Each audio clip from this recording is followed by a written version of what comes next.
Boa! Seja bem-vindo mais uma vez aqui no nosso canal. Quem pergunta quer saber, e eu começo esse vídeo de hoje, mais uma vez, te agradecendo pelo seu like, pelos comentários que você tem feito aqui no nosso vídeo, no nosso canal, por você estar compartilhando em suas redes sociais o nosso canal. Isso tem sido importante para o canal, porque você tem ajudado a propagar e contribuído para o crescimento desse canal. No vídeo de hoje, nós estaremos dando continuidade à série de vídeos que temos feitos acerca do livro do Apocalipse. Lembrando que esses vídeos sobre o Apocalipse, sempre às terças e sextas-feiras. Nós estamos, então, falando sobre a estrutura do livro, sobre as revelações que são contidas no livro, suas interpretações.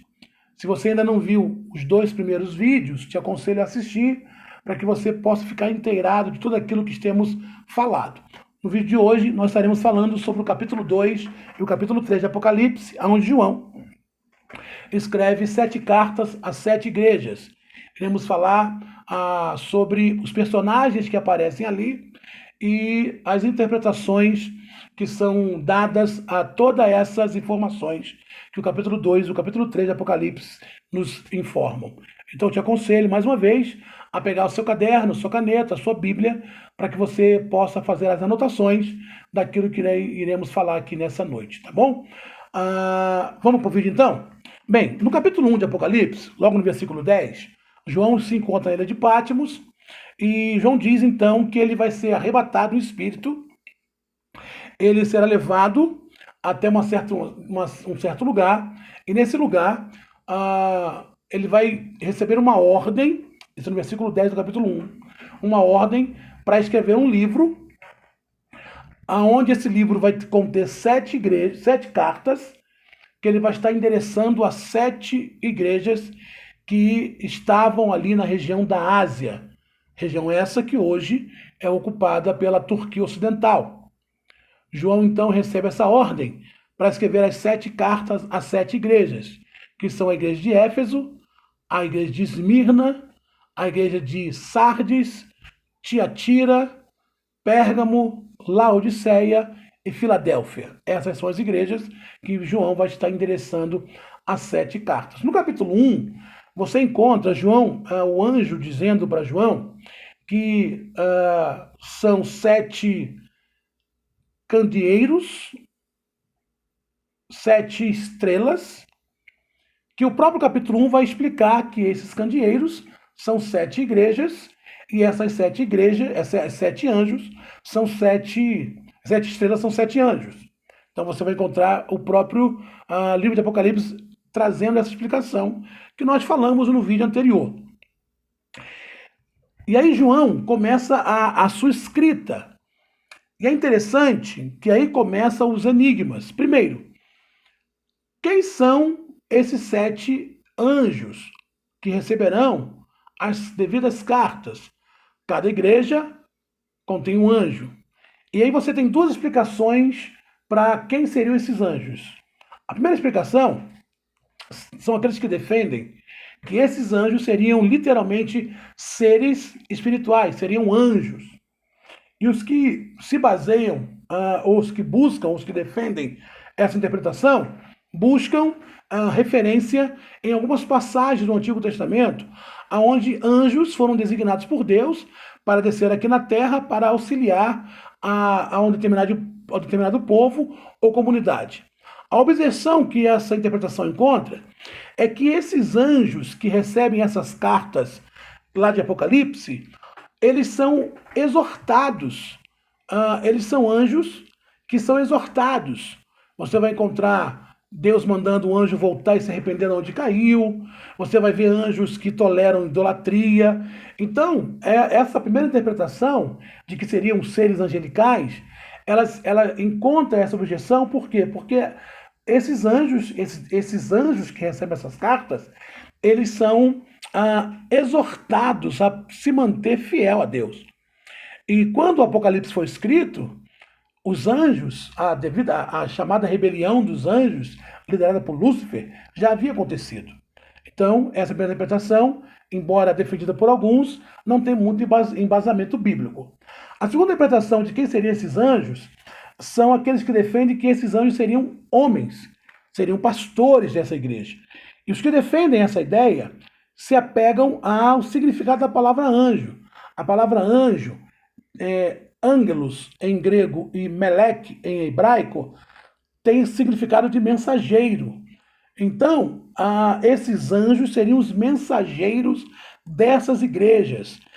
Essa palavra, mensageiro, ela se enquadra perfeitamente em seres humanos. Então, a segunda interpretação defende que esses anjos não seriam anjos espirituais, seres espirituais, mas sim homens ou pastores que estariam ali nessas igrejas e seriam então orientados através dessas cartas sobre a organização dessas igrejas. A carta se segue e você vê João trazendo para cada igreja a seguinte sequência: cada igreja recebe uma exortação, um elogio e uma promessa. Isso você encontra em todas as igrejas. E você encontra Cristo auto se apresentando nas cartas. É uma peculiaridade que se tem em todas as cartas. A segunda pergunta que fazem muito acerca dessas cartas e dessas igrejas é a representatividade. O que essas igrejas significam? Bem, também para essa pergunta, assim como a dos anjos, você tem duas interpretações. Primeiro, você tem a interpretação defendida pelos dispensacionalistas.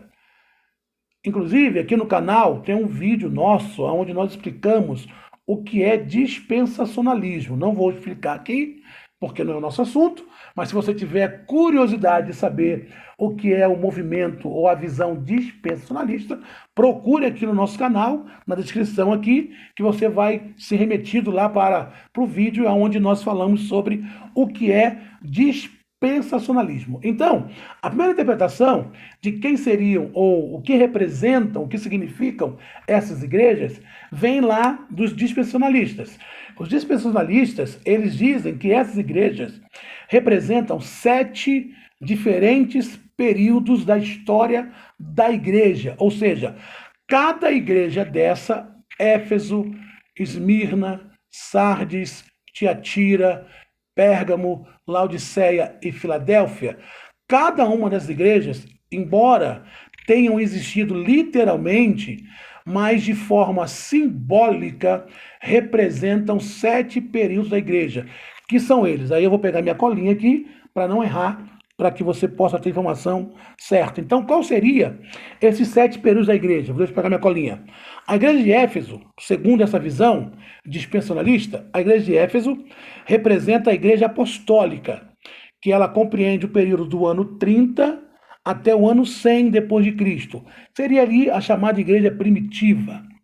Então, segundo a visão dispensacionalista, a igreja de Éfeso representaria o período da igreja apostólica, do ano 30 até o ano 100, todo o Novo Testamento depois de Cristo. A segunda carta, a segunda igreja, dentro da visão dispensacionalista, que seria a igreja de Esmirna, representaria a igreja perseguida, a igreja dos mártires, que compreenderia o ano do ano 100 até o ano 312 depois de Cristo. A igreja ali do Império Romano, a igreja que matou todos os mártires da igreja. Então, dentro da visão dispensacionalista, a segunda igreja representaria esse segundo período da história da igreja. A terceira igreja, a igreja de Pérgamo, ainda nessa primeira interpretação, representaria a igreja que se uniu ao Estado. A igreja que seria do ano 313 até o ano 590, onde a igreja se torna um órgão oficial do Estado. Na verdade, 325 foi quando Constantino se converte, e o imperador Constantino, ao se converter ao cristianismo, ele faz o que foi conhecido, entrou para a história como Édito de Milão, que é um documento o qual quebraria a perseguição da igreja e oficializaria a igreja como uma religião. Lá na frente, em 381, outro outro imperador, por nome Teodócio, aí sim oficializaria a igreja como uma igreja do Estado. Então você tem, dentro desse período, dentro da visão dispensacionalista, que a igreja de Pérgamo seria a igreja o período que compreende a igreja que se uniu ao Estado, então você teria a figura do Constantino, com o Edito de Milão, quando ele libera o cristianismo como uma religião, e você tem a figura do Teodócio, que coloca o cristianismo como religião oficial do Estado. A quarta igreja, dentro ainda dessa primeira interpretação, que é a visão dispensacionalista, que seria a igreja de Tiatira, representaria a igreja da Idade Média, a igreja corrupta e idólatra, que vai do ano 590 até o ano 1517, que vai ser o ápice da Reforma Protestante. Todo mundo sabe, nós que somos cristãos, conhecemos a história. 31 de outubro de 1517, Martim Lutero afixou na porta do castelo de Wittenberg, na Alemanha, as 95 teses, onde deu, então, o início da Reforma Protestante. Então, na visão dispensacionalista, essa igreja de Tiatira, a quarta igreja, seria essa igreja da Idade Média. A quinta igreja, ainda na visão, estou aqui na minha colinha, a igreja de Sardes, seria a igreja da Reforma, que vai do ano 1517 até o ano de 1730, onde vai surgir grandes vultos da teologia, a figura do Armínio, vai surgir a figura do Calvino, né? São os grandes vultos da teologia. Então, a igreja de Sardes representaria esse período da igreja. A igreja de Filadélfia, que é a sexta igreja, seria a igreja missionária, que vai do ano 1730 até o ano 1900 depois de Cristo. Sendo que alguns estudiosos entendem que esse período, a chamada igreja missionária, se estende até a volta de Cristo. E aí chegamos na última igreja, que é a igreja de Laodiceia, que seria a igreja apóstata, que vai do ano 1900 até a volta de Jesus. Então, essa primeira interpretação do que significaria as igrejas de Éfeso, a igreja do Apocalipse, que seria então os períodos da igreja, é da visão dispensacionalista. A outra interpretação que nós temos sobre o significado dessas igrejas, na minha colinha eu vou dizer para você, defende que a igreja do Apocalipse, ou as igrejas do Apocalipse, e todo o seu conteúdo, de certa forma, não apenas um período representativo da igreja, mas toda a história da igreja, ou seja, descreve não um período específico, mas toda a história da igreja desde quando ela foi fundada lá em Atos dos Apóstolos. Então, essas seriam as implicações mais interessantes desse conteúdo do capítulo 2 ao capítulo 3 de Apocalipse, tá bom? Então, nesse vídeo, nós trouxemos para você a interpretação de quem seriam os anjos, duas interpretações. Uns defendem que seriam realmente anjos celestiais, outros defendem que seriam pastores, e também sobre as igrejas. Uns defendem que as igrejas representam períodos da igreja, uma visão dispensacionalista, e outros defendem que não, que essas igrejas, elas não apenas representam um período específico, mas toda a história da igreja, desde o seu início até o ápice dela. Tá bom, gente boa? Lembrando você que esses vídeos sobre o Apocalipse saem sempre terças e sextas. E como sempre, nós contamos com o seu like, com o seu comentário, com a sua divulgação. E se você ainda não se inscreveu no canal, se inscreva. Se você ainda não ativou o sininho, ative, para que você seja notificado sempre que surgir novos vídeos aqui no canal. Tá bom, gente boa? Sendo só pelo momento, Deus te abençoe e até o próximo.